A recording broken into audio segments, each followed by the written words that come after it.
এই সংসার হয় ও থাকবে আর আমি থাকবো। ভালো লাগে না সংসারে গন্ডগোল কিসে? এই মহারতী গ্রামে আমার একটা মান সম্মান আছে। বাবারে মদ করে আবার সম্মান। তুই তোর বাচ্চাকে আমাকে যদি না ভালোবাসবি, তোর বাচ্চাকে পাশের বাড়ির বৌদির কাছে রেখে যেখানে খুশি চলে যাস। হ্যাঁ তাই তো। তাহলে আমাকে পাশের বাড়ির বৌদির কাছে রেখে যেখানে খুশি যাস না কেন? ও সর্বনাশ, এ মহাদেবের কি চিন্তা ভাবনা দেখো। এই কারণে তোর আমি দু নজর দেখতে পারি না। আর জন্য যার দুটো চোখে ভালোবাসা নি, তার দুটো চোখে জয় বাংলা হবে।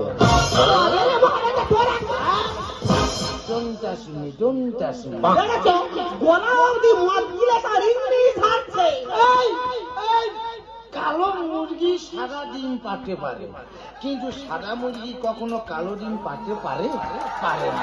ঠিক তেমন বাঙালিরা বাংলাকে ইংরাজি বলতে পারে, কিন্তু ইংরেজরা মোটকে কখনো বাংলা ভাষা বলতে পারে না।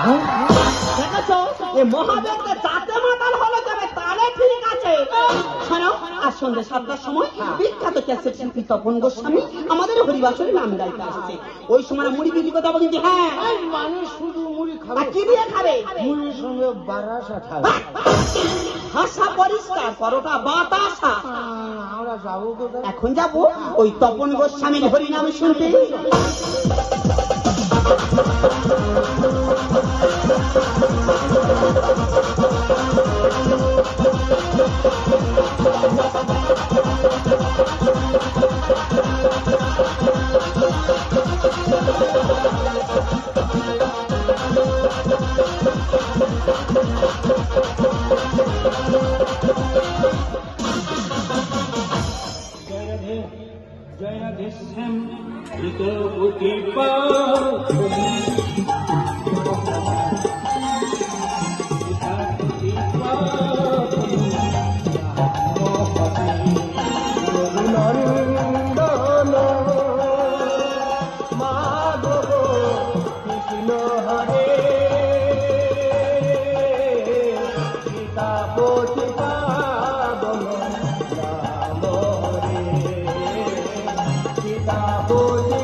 একটু খোলের যত চাল কি সব এখানকার এখানে কি খোলের চাল তৈরি হচ্ছে? ভাই বুঝতে পারি খালা উঠে গিয়ে খোলের উঠে হাত ধুয়ে দেবো জানিস হইলাম করে উই কোটে আসবি না সারা আজকে জয়রাগে আসতে আপনাদের এখানে যখন আমি কীর্তন গান পরিবেশন করতে আসি, আসার পথে একটা দৃশ্য দেখলাম।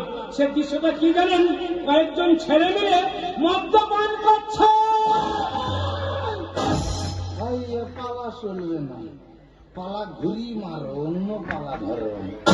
আজকে জয়রাগে তবে আমি তপন কুমার গোস্বামী আমি বলতে পারি মদ খাওয়া খুব ভালো জিনিস। আমি বলছি এই পালাটা হবে। তবে মহতি হরিবাসের আমার ভক্তপতি মায়েরা এবং নেতৃত্ব বাবার আছে। এই মদ করলে কিছু প্রশ্ন করবো, আপনারা একটু মন দিয়ে শুনবেন। আমার প্রথম প্রশ্ন, যারা মদ খায় আমি চ্যালেঞ্জ করে বলতে পারি সহজে তারা বুড়ো হয় না।